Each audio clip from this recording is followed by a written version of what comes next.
Hey guys, Charles here, back again with another video, and in this video I'm going to show you some pretty interesting chord voicings that come from humble triads that I've slightly modified and embellished. So let me go ahead and play it for you right now, and afterwards I'll come and break down the rhythm for you, and I'll show you exactly where the voicings come from.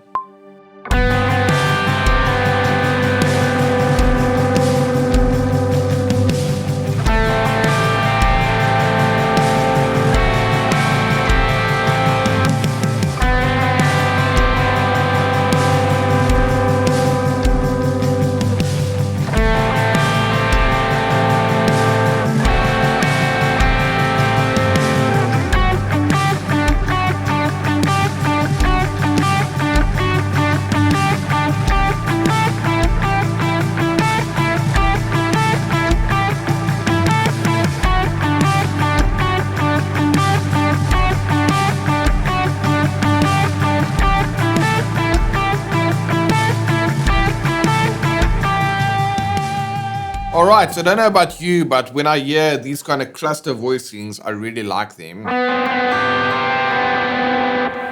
So first of all, what does a cluster voicing mean? Typically, when you play triads, you have an open note in between. So if I play G, B, and D like this, between the G and the B, there's an open note, which is the A note. And between the B and the D, there's an open note, which is the C. So that means between each one of these notes, there's a space of a different note that I'm not playing. But when I play a cluster voicing like this, then this B and this C, they're almost fighting against each other there, but they are right next to each other, B, C.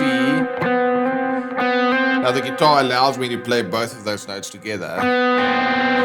And in this case, I'm adding the G note on top.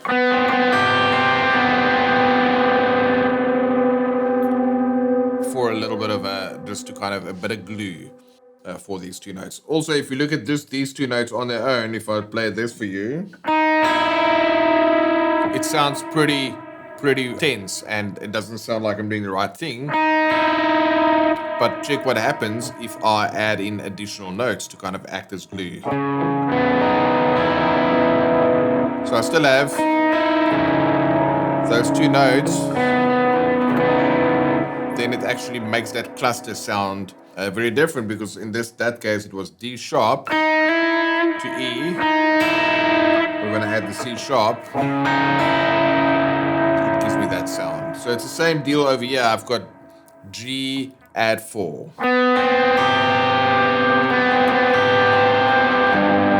can hear what that sounds like over a G note. Of course, we don't play this G note, we just play that.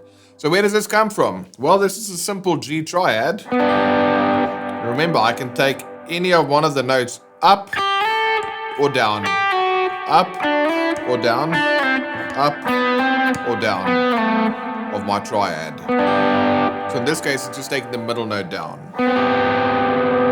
And then that gives me G add 4. And then I went like this. And what is this? Well, this is an A minor, but I'm adding the G note on top there. And we looked at that in the previous YouTube video, where we saw that if you play a C triad like this, it becomes A minor 7.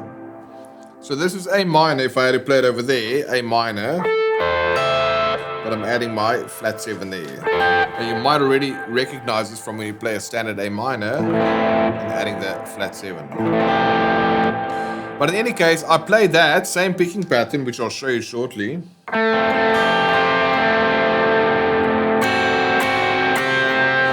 And then I went to this chord over here. So where does that come from? Well, remember, if I have my A minor triad like this note can go up to the next note in the scale, then it'll look like this.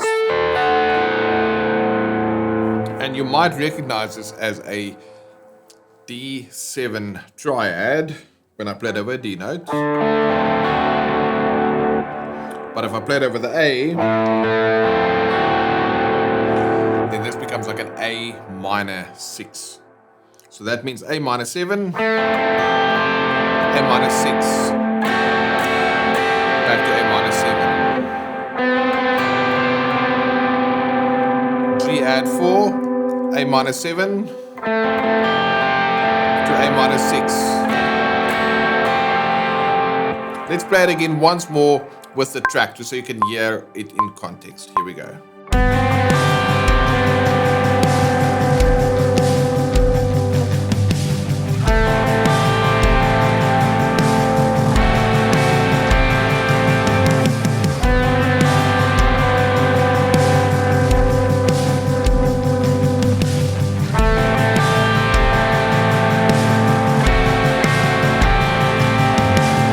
And as you can hear, what this does, it adds a little bit of, I can't think of a better word, but it adds a bit of drama, so to speak, to that chord progression there, because it's not just the simple chords, it's adding in these tensions. And also,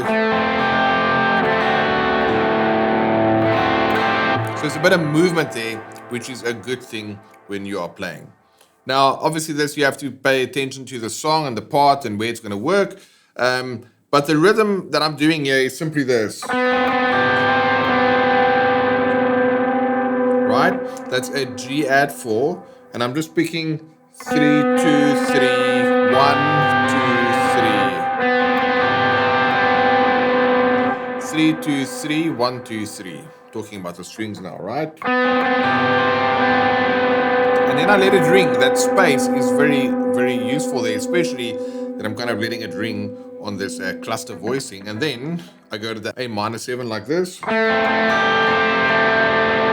The same picking pattern. And then I'm going down, down, down. But the first two downstrokes is on an A minor 6. Which is simply knowing that this is my A minor triad. And I can take that up a note. And I can take it up another note for A minor 7, A minor 6, and a normal A minor. Right, so that is a pretty interesting way that you can play that. If you were to do that in a different key, then obviously you'll just go ahead and move this. So if we wanted to play this in C, this is where we will play the chords in C. And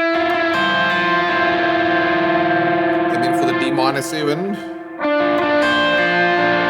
minor 6, so you can easily move those notes around to different keys.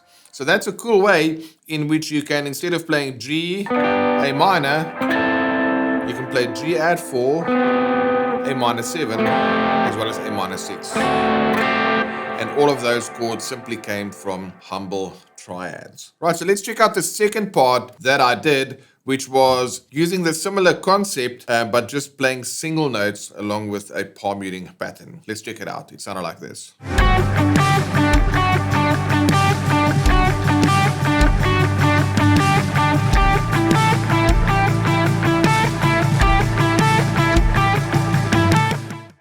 So that rhythm is, again, it's a palm muted rhythm, 16th note bass rhythm, and so my notes or my strings would be 2, 3, 2, 3, 2, 3, 2, 3. So, and there's that one section where I play the third string twice. So without any delay, that pattern simply sounds like this.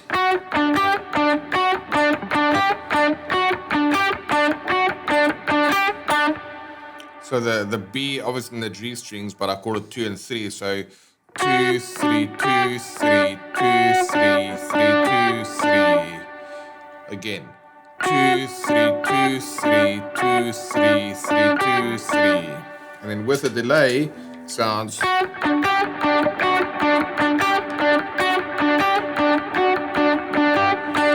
So that's the rhythm. So where does that come from? Well, this right here is a G triad, and remember, you can take the top note up, the top note can go down,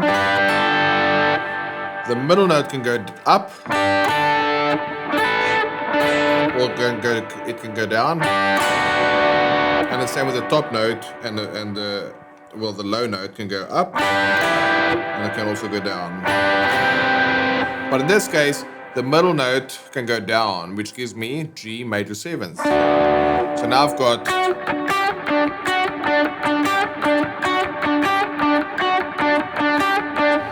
got some interplay between the major 7th and the root note, and of course just pedaling down there on the 5th.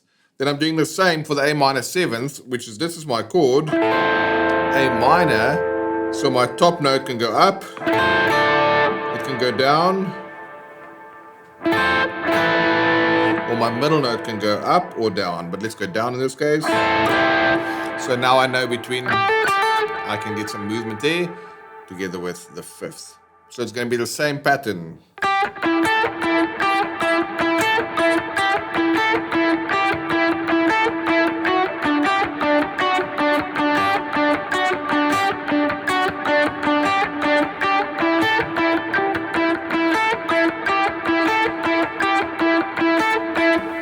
And I purposely did that. Let's just say you have like a low down verse, where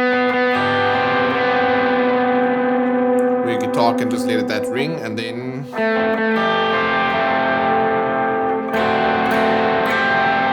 again, band is on the G, and then we'll be in A minor. Now if the band picks up,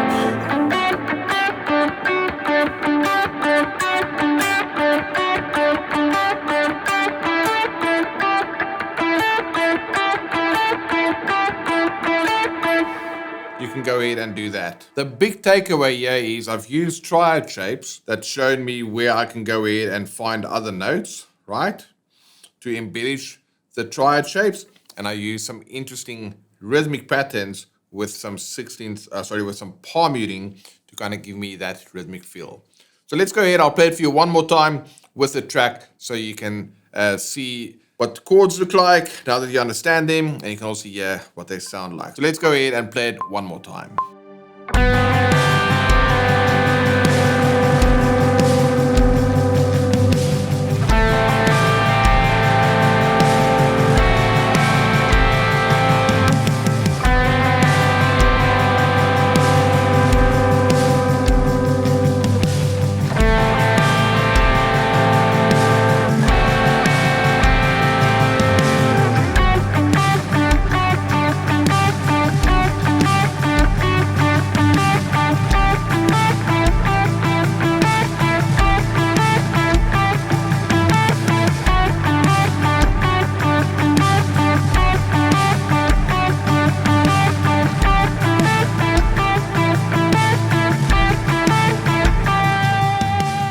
Alright, so there you go. Some interesting ways to spice up your worship guitar skills by using cluster voicings, by taking simple triads and embellishing them by adding some notes to those triads, and then also showed you a pretty cool syncopated 16th note rhythmic pattern, again with some movement that we've derived from the simple triad shapes that I can go ahead and embellish by adding notes or taking notes away.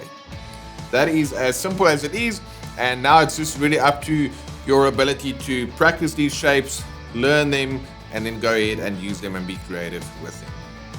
If you enjoyed the session, make sure you subscribe to the channel, hit the bell icon, you'll get notifications whenever we release new videos like this one, and be sure to check out the links in the description. There's a bunch of additional resources that you can use to take your worship guitar skills to the next level, some free, some paid.